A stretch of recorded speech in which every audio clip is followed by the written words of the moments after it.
बाळा, तू माझ्या घराची लक्ष्मी आहेस.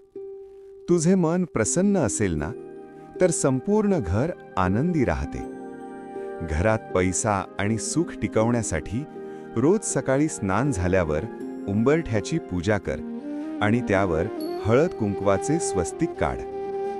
दुपारच्या वेळी थोडा वेळ काढून श्री स्वामी चरित्र सारामृताचे वाचन कर किंवा किमान 11 वेळा स्वामी समर्थ मंत्राचा जप कर.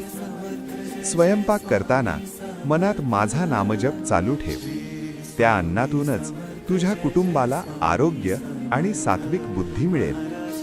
रात्री झोपण्यापूर्वी घराच्या ईशान्य कोपऱ्यात एक तुपाचा दिवा लाव. यामुळे वास्तुदोष दूर होऊन लक्ष्मीचा कायमचा वास राहील. ही छोटीशी सेवा तुझ्या संसाराचे सोने करेल. तू फक्त विश्वासाने एक पाऊल पुढे टाक. तुझे सर्व ओझे वाहायला मी समर्थ आहे. घाबरू नकोस. तुझे कल्याण होईल.